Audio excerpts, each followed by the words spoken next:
C'est gentil, merci. Bonjour à tous. Bonjour à toutes et à tous.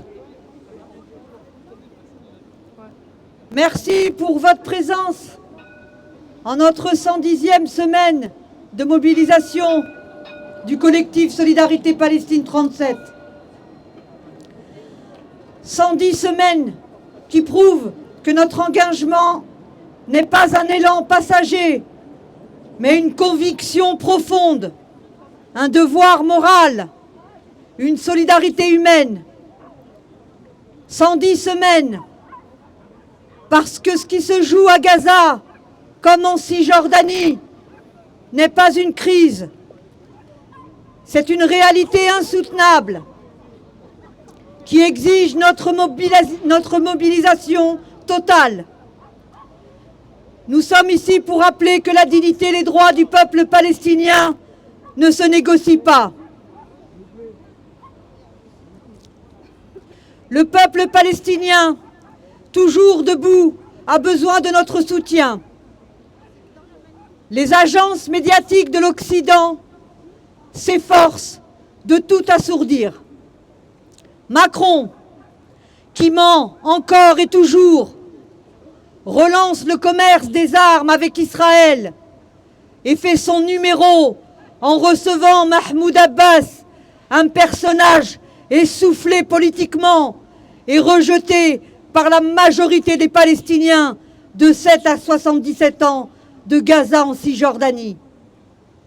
La pluie, le froid, les inondations, les abris de fortune, les bombardements qui continuent, ainsi que les agressions, les tortures et les assassinats.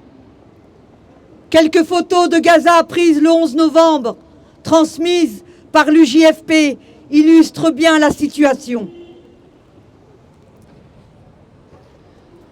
Les secours continuent d'être entravés par Israël. La violence des colons en Cisjordanie se déchaîne, selon le journal Haaretz.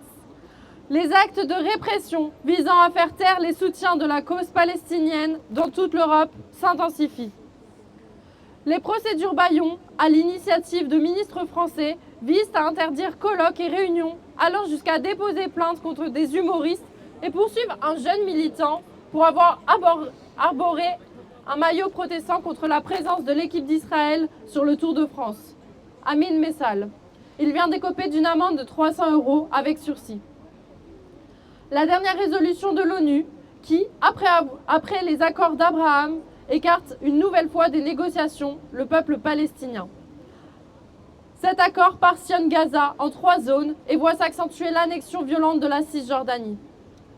Au prétexte que la situation s'améliorerait, l'Allemagne reprend ses livraisons d'armes et la France autorise les entreprises d'armement israéliennes à se pavaner au salon Millipol de Villepinte sur notre propre sol. Au moment où le Conseil de sécurité de l'ONU vient d'adopter le plan Trump, il est essentiel de continuer à démonter les opérations d'enfumage qui ne visent qu'à légitimer l'occupation, la colonisation, la destruction du peuple palestinien. Ainsi, en plein cessez-le-feu, un Premier ministre recherché par la Cour pénale internationale peut se vanter en toute impunité d'avoir largué plus de 150 tonnes de bombes sur Gaza en un seul jour, le 17 octobre dernier. Au lieu de sanctionner Israël, les pays occidentaux continuent de laisser faire. Non, ce n'est pas une guerre. Ils ont justifié la destruction complète de Gaza au nom de la légitime défense. À présent, ils appellent paix le siège illégal et l'occupation militaire. Où et quand a-t-on vu une guerre dévaster 90% des habitations et des infrastructures, déplacer plusieurs fois 100% de la population? Où et quand 50% des victimes d'une guerre étaient-elles des enfants?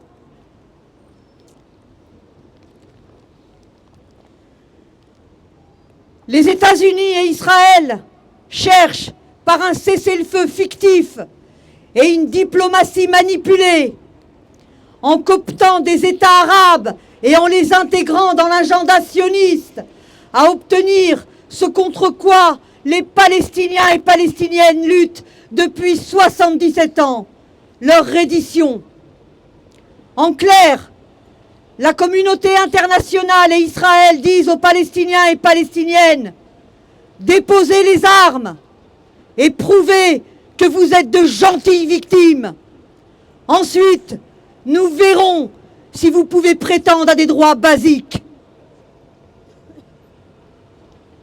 À Gaza, selon les psychologues, une génération entière grandit dans la peur et les gravats. Le corps des enfants est un cri, le témoignage vivant de la terreur. Cheveux gris, tremblements, hypertension, insomnie, maux de tête, douleurs osseuses, dépigmentation de la peau, problèmes rénaux. Ils ont vécu 100 fois ce que personne ne devrait jamais vivre. Et ils sont hantés par des angoisses que personne ne devrait jamais connaître. Depuis 2 ans, les Palestiniens et Palestiniennes de Gaza sont condamnés à mourir ou à voir les autres mourir et être mutilés. Comment peut-on avoir l'idée d'appeler cessez-le-feu une situation où, en un seul jour, 109 personnes, et pour moitié des enfants, sont délibérément assassinés, comme le 28 octobre dernier? Voici la stratégie d'Israël pour continuer la guerre. Trouver un prétexte, n'importe lequel, peu importe. S'il est infondé, tuer des dizaines de civils et de combattants, affirmer... J'ai perdu le fil. Désolée. Affirmer, respecter le cessez-le-feu et recommencer, écrit le journaliste palestinien Tarek Hajjaj. Le docteur Ahmed El-Farah, à l'hôpital Nasser, alerte sur l'état de santé des Palestiniens et Palestiniennes de Gaza. La situation s'est aggravée malgré l'entrée en vigueur du cessez-le-feu, dénonce-t-il. Le docteur Ahmed Mohalati à El-Shifa fait le même constat. Nous sommes toujours en pleine famine. Nous n'avons ni électricité, ni eau, ni fioul, ni nourriture, ni biens médicaux. Israël continue de contrôler les frontières et très peu de camions entrent à Gaza. Ce qui se passe, c'est la poursuite du nettoyage ethnique et du génocide. Et il ajoute, des milliers de malades ont besoin d'une intervention immédiate et de traitement. Et 15 000 à 20 000 patients attendent leur évacuation, car notre système de soins en ruine ne nous permet pas de les soigner. Pour rappel, des dizaines de travailleurs et travailleuses médicaux de Gaza sont toujours portés disparus après avoir été détenus dans les centres de détention israéliennes. Des pogroms quotidiens en Cisjordanie. Dans le même temps, en Cisjordanie, l'occupant continue de semer la terreur, menant des pogroms quotidiens. L'armée d'occupation expulse les Palestiniens et Palestiniennes, détruit les maisons, déracine les arbres, tandis que les colons agressent les familles, assèchent et empoisonnent les sources, détruisent les citernes, volent et tuent les troupeaux, pillent les récoltes, mettent le feu aux propriétés, aux engins, aux vergers palestiniens. Durant le seul mois d'octobre, les Palestiniens et Palestiniennes de Cisjordanie ont subi plus de 2350 assauts menés par l'armée d'occupation et les colons, et plus de 440 Palestiniens et Palestiniennes, dont 33 enfants, ont été arrêtés. Une oppression institutionnalisée, ce qui est systémique depuis 77 ans. L'apartheid, l'oppression, le droit de vie ou de mort sur une population captive, la torture, l'enlèvement des enfants, les déplacements massifs et répétés ne prendra pas fin avec tous les cessez-le-feu du monde. Ces pratiques sont institutionnalisées, garanties par l'appareil politique israélien, par la législation et chantées dans les comptines des enfants. Une trêve ne suffira pas à mettre fin au colonialisme et à l'occupation, pas plus qu'elle ne suffira à lever un blocus de plus de 30 ans et à traduire en justice les criminels de guerre. Mais de la même manière, le cessez-le-feu ne suffira pas à exonérer les coupables de leurs responsabilités. L'occupant a accepté le cessez-le-feu dans l'espoir de couper court à toute velléité de sanctions, de stopper le mouvement international de solidarité, et parce qu'il sait que le cessez-le-feu sera ce qu'il en fera.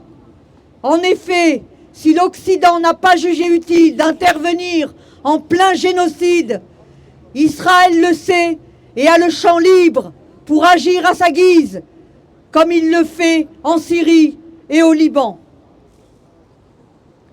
Je vais vous lire le rapide témoignage d'Ebou Amir, qui est un correspondant de l'UJFP à Gaza, et qui a écrit le 19 novembre « Gaza, les voyages sans retour ».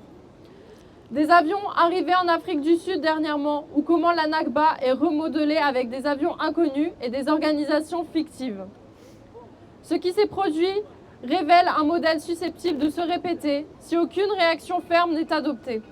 Un déplacement sans bruit, sans bulldozer, sans vague de réfugiés, franchissant les frontières, mais via des avions silencieux, des points de passage muets, des procédures invisibles et des formes d'assistance, soi-disant humanitaires, qui contiennent en réalité les germes d'une nouvelle Nakba.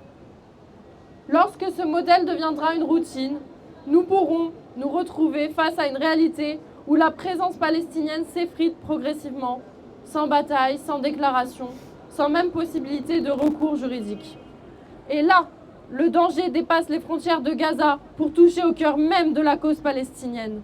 L'existence, l'identité, le droit, le retour. Une cause ne s'efface pas toujours par des slogans. Parfois, elle s'efface par une simple étape au poste frontière, par un tampon manquant sur une page de passeport.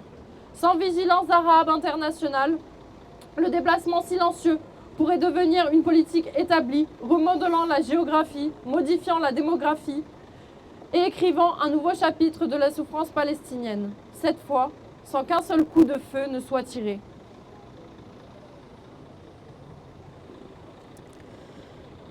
Aujourd'hui, beaucoup veulent nous faire croire que le problème est quasiment réglé, qu'il faudrait laisser faire les grandes puissances, détourner le regard et passer à autre chose. Nous disons non. Les génocidaires sionistes n'ont pas renoncé à leur volonté macabre d'éradication ou d'expulsion du peuple palestinien de ses terres, de réalisation du grand Israël au détriment du peuple palestinien, mais aussi d'une bonne partie des peuples voisins de Jordanie, de Syrie, du Liban. Nous continuerons à Tours, comme ailleurs, à dénoncer les États, les entreprises et les médias qui ont permis le génocide et l'oppression depuis plus de 77 ans. Nous continuerons de nous mobiliser pour les Palestiniens et Palestiniennes, pour faire valoir leurs droits, le droit de résister jusqu'au jour du retour, le droit de vivre libre sur leur terre, la Palestine. Nous serons à Paris le samedi 29 novembre pour la manifestation nationale pour la justice, la paix, la liberté du peuple palestinien, fin de l'occupation, fin de la colonisation, fin de l'apartheid et sanctions contre Israël. Vive la lutte du peuple palestinien, solidarité avec tous les peuples opprimés, solidarité avec le peuple soudanais, solidarité avec le peuple kanak, justice pour Gaza, justice pour la Palestine, justice pour tous les peuples opprimés. Palestine vivra, Palestine vaincra. Palestine, Palestine, Palestine, Palestine, Palestine, Palestine, Palestine, Palestine, Palestine, Palestine, Palestine, solidarité avec le peuple palestinien. palestiniens. Solidarité avec le peuple palestinien. et solidarité avec le peuple palestinien.